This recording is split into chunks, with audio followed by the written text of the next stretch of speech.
أعوذ بالله من الشيطان الرجيم بسم الله الرحمن الرحيم ربي أنزلني منزلا مباركا وأنت خير المنزلين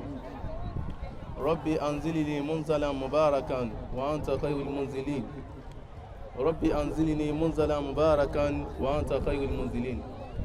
gbogbo alápapọ̀ ká ní a'udhu billahi minash shaitani rajim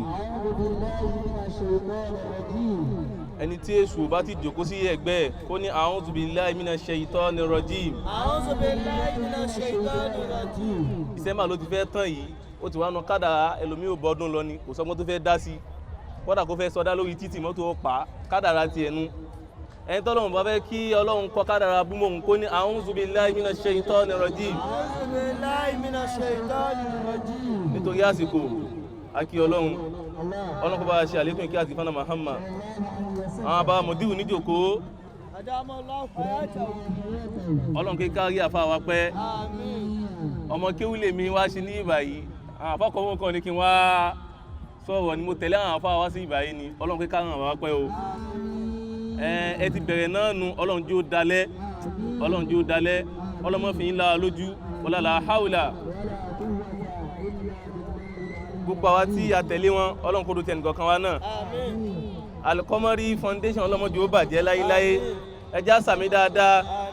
ẹ̀rí awakọ̀ àwa látòdìdí àdúgbò ọlọ́run wá sí ìbàyí pẹ̀lú ògo ọlọ́run bá ti kọ́ adé Mẹ́kà náà nù wọlápá yóò sàmì àtúnkó abáyá kọ́ adé Canada wala haula wala quwwata Afa Qomor ẹ dákun fẹ́ tọrọ nǹkan lọ́wọ́ yín ṣé rí gbogbo àtàyìn ìbàyí ẹ̀rin ilé-òkú ni wá wàláì ṣé tọ́pìkì tẹ fún wa àrùn tó ń ṣe wá náà ń tírítò bó wá ṣe tàjúùdù ni ẹ dákun ẹ tún tọ́pìkì yìí mo lè má já alẹ́ pé ẹ pe àwọn àfáà mi tàjú tó bá ń bọ̀ tọ́pì ẹlòmí àrùn yẹn ló ń ṣe o àrùn tó ń ṣe ìròyìn kó jòkó sójú kan àrùn tó ń ṣe wá yẹn ẹ tún tọ́pìkì yẹn gbé again wọ́n ní ká ṣẹ́yún ẹlòmí ò tí wọlé ọkọ ó ti ṣe ọmọ tó ti lé 20 ọmọ mi ti jù yẹ lọ wọ́n ní pé kí á dé tara wa before ká tó ṣe ìyàwó sódà bí kò dáa alákọ̀tú bayna al-jinsayni qabla az-zawaj kí ọkùnrin àtobìnrin kí wọ́n máa bára wọn ṣe papọ̀ síwájú kán tó di lọ́kọ láya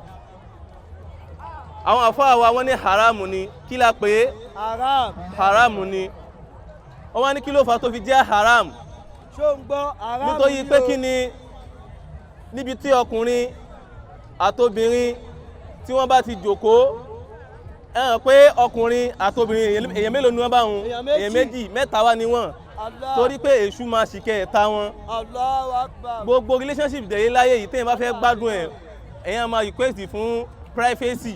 privacy yẹn èṣù ní jẹ́ bẹ́ẹ̀ àwọn àfáà wa ní haramu ni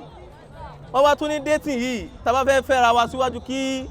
a tó di lọ́kọ láya torí pé ìwọ tó fẹ́ fẹ́yàwó ìwọ tó fẹ́ lọ́kọ o lè ṣàdédé gbé ọkùnrin tó mọ̀ wá ẹ̀ o lè ṣàdédé gbé obìnrin tó mọ̀ wá ẹ̀ ẹ ní láti kọ́kọ́ bára yín ṣe ná àwọn àfáà wa ní relationship yìí tó bá yá sí pé ọkùnrin àtobìnrin wọ́n wá ń bára wọn ṣe títí wọ́n fi wá bára wọn láṣepọ̀ wọ́n fi wá di ọlọ́mọ ẹ gbọ́ wọ́n wá fúnra wọn lóyún látara kán bára wọn ṣe pọ̀ yìí wọ́n ní kí ni Islam sọ nípa ẹ̀ àwọn àfáà sọ̀rọ̀ púpọ̀ ṣùgbọ́n apá kan náà àwọn àfáà wọ́n ní wípé ìkan tí wọ́n ṣe òun ni àtàwọ́bà kí mo pè é tí ọkùnrin àtobìnrin tí wọ́n bá ń date tí wọ́n padà wá fúnra wọn lóyún ẹ gbọ́ ọmọ tó bá bí yẹn gbogbo eré tán ti bára wọn ṣe before marriage yẹn wọ́n á kàn túbá lásán ni látara pé àwọn méjì náà fẹ́ra wọn ẹni ẹjá gbọ́dọ̀ tóbi dáadáa obìnrin àtọkùnrin tí wọ́n á bára wọn ṣeré tí wọ́n á lora wọn títí ó sì ti dá lébùrọ̀ kó tó wọlé ọkọ wọn ò wá fẹ́ra wọn mọ́ ó ti tún wá bẹ́ lómi ẹlòmínà tún lò ó gbó kí wá ní ìdájọ́ Islam lórí ìyẹn àkọ́kọ́ náà relationship àwọn àfáà wa àtúnyàtù al-Mukiri ó sọ̀rọ̀ ń pa ẹ̀ ó ní àkọ́kọ́ tí wọ́n fẹ́ bẹ̀rẹ̀ relationship èyí kọ́dọ̀ ọgbọ́n mọ̀ nǹkan méjì náà àkọ́kọ́ ẹni tí ó fẹ́ date kí ni àníyàn tẹ́jọ́ fẹ́ date ara yín Allah ṣó ń gbọ́ ẹni tí wọn náà fẹ́ date lóbìnrin kí ni àníyàn tẹ́jọ́ fẹ́ date ara yín nítorí àsìkò ọ̀pọ̀lọpọ̀ àwọn àfáà wọ́n ní haram ṣùgbọ́n àṣẹ́ìkú wa Yusuf Al-Qaradawi rahimahullahu ta'ala àwọn náà wá tú wálẹ̀ ń bẹ̀ àfáà kọ̀mọ́ tí n bá ti lo 5 minutes dáhùn yé kí n mọ̀ wọ́n wá tú wálẹ̀ ń bẹ̀ wọ́n ní relationship láàrin ọkùnrin àti obìnrin àwọn àfáà ní pé jaizun wọ́n ló tọ́ kí ọkùnrin àti obìnrin kí wọ́n máa bára wọn ṣe papọ̀ kán máa bára wọn ṣe olólùfẹ́ kán ara wọn lọ́wọ́ ní ìkíà owó kán máa ara wọn lọ́wọ́ ní kíà advice wọ́n wá ní ọ̀nà mẹ́ta ni a lè wò ń bẹ̀ àkọ́kọ́ nínú ẹ̀ tí ọkùnrin àsàlátù fún Ọlọ́run sallallahu alaihi wasallam kání sallallahu alaihi wasallam àfẹ́ ẹ̀yọ̀ kan tó ní kó tọ́ kí ọkùnrin àti obìnrin máa date ara wọn before marriage àfáà yìí ó wá kan kankan kalẹ̀ fún wa tá gbọ́dọ̀ jìnnà sí àfáà ní al-iltizam bigadil basar min al-fariqaini fala yanzu ila awratin wala yanzu ila bishahawatin wala yutilu an-nazara àfáà wa kọ́dọ́wí wọ́n ní tọkùnrin àti obìnrin tí wọ́n fẹ́ máa date ara wọn àkọ́kọ́ náà wọ́n gbọ́dọ̀ jìnnà sí àwọn nǹkan mẹ́ta àkọ́kọ́ nù nǹkan mẹ́ta yìí gádùn ìbásọ̀rì ẹ gbọ́dọ̀ ọkọ́ tọ́jú ojú yín àtọkùnrin àtobìnrin tọ́jú ojú rẹ bí gádùn ìbásọ̀rì tọ́jú ojú rẹ tó yí pé Ọlọ́run tó ní pé wà látẹ́kì ọ̀bù zìnà innahu kana fahishatan wa sa'a sabila wà látẹ́kì ọ̀bù zìnà innahu kana fahishatan wa sa'a sabila Ọlọ́run ní ká jìnà sí ṣìnà kí náà pè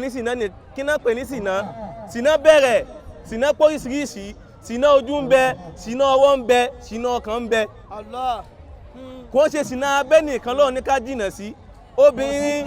tí wọ́n fẹ́ máa déètì ara wọn pẹ̀lú ọkùnrin wọ́n gbọ́dọ̀ jìnnà sí ṣìnà ojú o gbọ́dọ̀ fi ojú rẹ rí ìhòòhò ẹni tó ti sanwó orí ẹ̀ wọ́n náà gbọ́dọ̀ rí ìhòòhò ọkùnrin.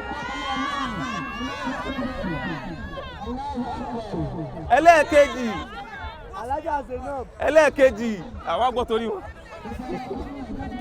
ẹlẹ́ẹ̀kejì nínú kàtà pé ń ṣìnà òun ni ọwọ́ má fi ọwọ́ rẹ má fi kan ìhòòhò ọkùnrin wọ́n náà má fi obìnrin má fi ọwọ́ rẹ kan ìhòòhò ọkùnrin ẹ̀rí ìgbà tá à ń sọ nìyẹn o àwọn tí ń ṣe wọ́n lẹ́ni ká wá yọ yìí a sì lè yọ tẹ́yìn báyìí naam ẹlẹ́ẹ̀kẹta ń bẹ̀ òun náà wá ní ṣìnà ọkàn wà nafsu tatamanna wà tẹ̀ṣtẹ́hì bẹ́ẹ̀ ni tẹ̀ṣtẹ́hì ẹlòmíì obìnrin tó ń lọ ó ti bá sùn láyé kó mú wọlé ọlòmíì ọkùnrin tí ń lọ ó ti mọye báyìí ló ṣe máa lè kápébù tó láì tí ì súnmọ́ ẹ jẹ́ á ṣọ́ra ọ̀rọ̀ tí à ń sọ yìí àwa là ń ba ìsìláàmù jẹ́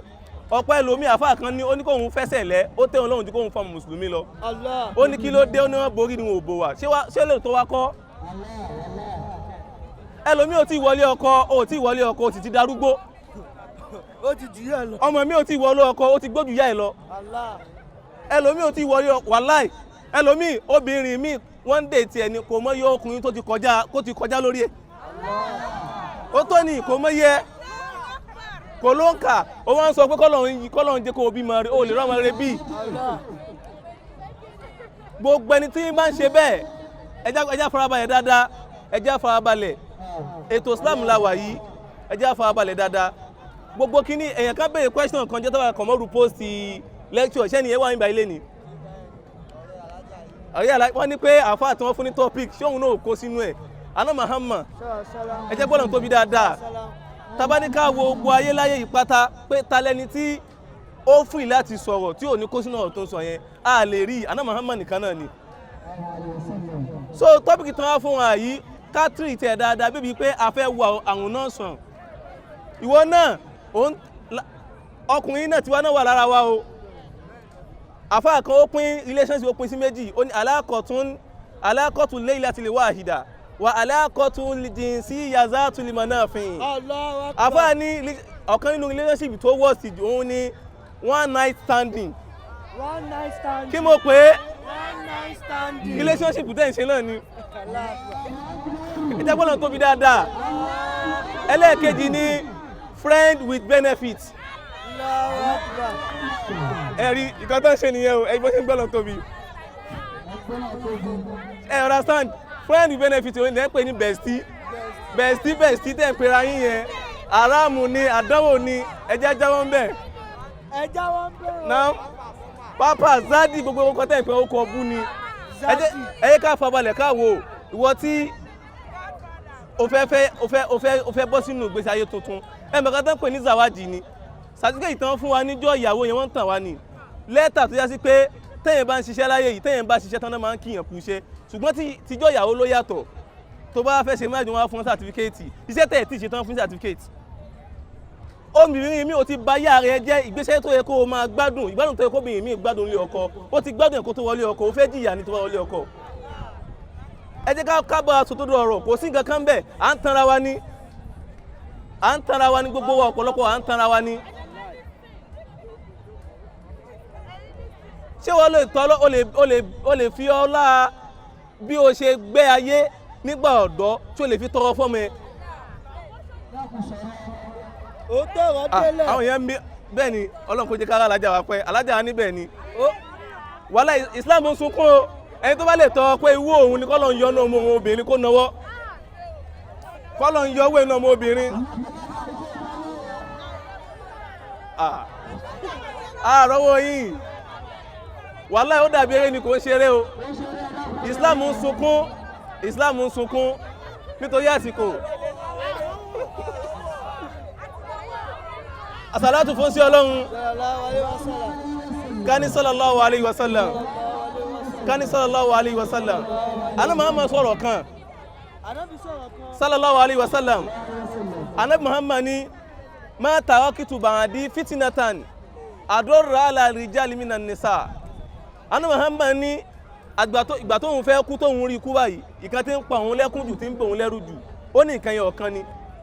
Àwọn sàhábà wọ́n á bi lọ́nà Muhammad pé kí nìkan náà ó ní ma tarakitu fitnatan báàdì adọ́rà alárìjálì minan nisa ó lóun ní pé fìtínà tí ọkùnrin yóò mọ rí látara obìnrin. Allahu Akbar. Al-Qur'ani kó wa ní ẹ̀kọ́ púpọ̀ débi pé Ọlọ́run ròyìn obìnrin kan obìnrin tó lọ́run ròyìn nínú Al-Qur'ani ìtìjú Ọlọ́run fi ròyìn ẹ̀ tí Ọlọ́run fi ròyìn obìnrin yìí ìtìjú fàjáàtì wùlẹ̀ tí tẹ̀mùsí aláàstìhìyáhìn nínú Suratu Musa Ọlọ́run fi ìtìjú ló fi ròyìn obìnrin kò sí tìjú mọ́ tàzáwájí àyáza ní alámútẹ̀kúnbà àlìgán.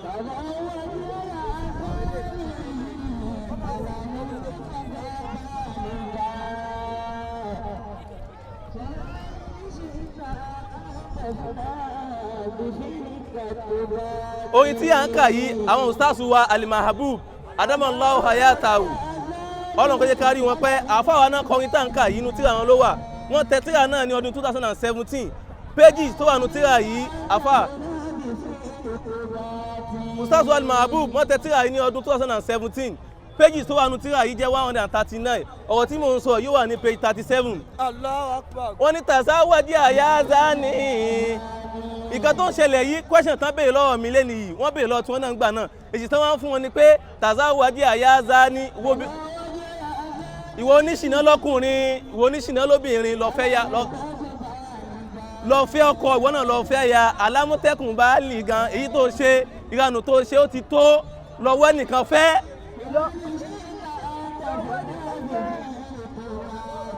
Èyí tí wọ́n náà ṣe ẹjá farabalẹ̀ àwọn ọkùnrin tó break out wọ́n tó